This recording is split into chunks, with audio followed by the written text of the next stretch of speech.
जब आपने बोल दिया मैं सिद्ध हूँ, हुँ। तो आपने प्रकृति को चैलेंज कर दिया। बहुत सारे ऐसे लोग हैं हमारे पूजनीय अपनी-अपनी जगह कहीं न कहीं किसी न किसी जन कल्याण में लगे हुए हैं। बट उनके बारे में काफ़ी सारी चीज़ें ऐसी सुनने में आती हैं कि कुछ सिद्धियों की उन्होंने प्राप्ति करी है, उस वजह से वो उस कार्य को कर पा रहे हैं। हुँ। ये कितना सत्य है और इसके बारे में थोड़ा-सा आप बताइए? नहीं, सत्य अगर हम देख रहे हैं कि भई वो कुछ बता पा रहे हैं या वे कुछ कर पा रहे हैं, तो जिसको आप सिद्धि बोलते हैं, उसको हम कृपा बोलते हैं। ओके। जिसको जैसे कहने का मतलब आपने सन बोला, किसी ने बेटा बोला, आपने पानी बोल दिया, हमने जल बोल दिया।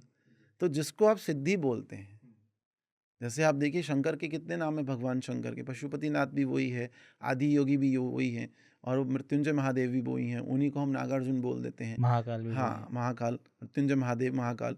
तो मेरा कहने का तात्पर्य है जिसको आप सिद्धि बोलते हैं, सिद्धि आप समझने का प्रयत्न कीजिए, सिद्धि का मतलब अहम। जी। जब आपने बोल दिया मैं सिद्ध हूँ, हुँ। तो आपने प्रकृति को चैलेंज कर दिया। ओके। फिर तो परीक्षा विश्वामित्र की भी हो जाती है, वो भी नहीं सिद्ध कर पाए, उर्वशी मेनका आ गई। हुँ। तो मेरा कहने का तात्पर्य है अगर आप साधन संपन्न भी हैं तो आप ये मत बोलिए मैं करोड़पति हूँ, क्योंकि 4 अच्छे लोग सुन रहे हैं तो 2 नज़र लगाने वाले लोग भी सुन रहे होंगे, वो आपको पता ही नहीं होगा क्योंकि शक्तियाँ तो अदृश्य होती हैं, बिल्कुल, पराशक्तियाँ तो अदृश्य है ना। बिल्कुल। तो कभी कुछ ऐसा ना बोलें जिससे आपका कार्मिक चक्र खराब हो और ब्रह्मांड से आप बैर ले लें।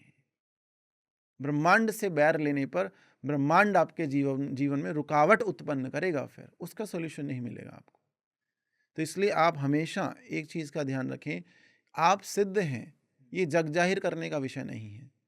आप कृपा पात्र हैं, आप सिद्ध नहीं हैं, आपके ऊपर कृपा है।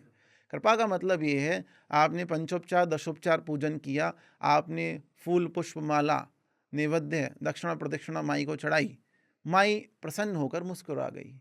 ये कृपा है बस। इसी को आप सिद्धि बोल दो, इसी को साधना बोल दो, आप जो नाम देना चाहें वो दे दीजिए।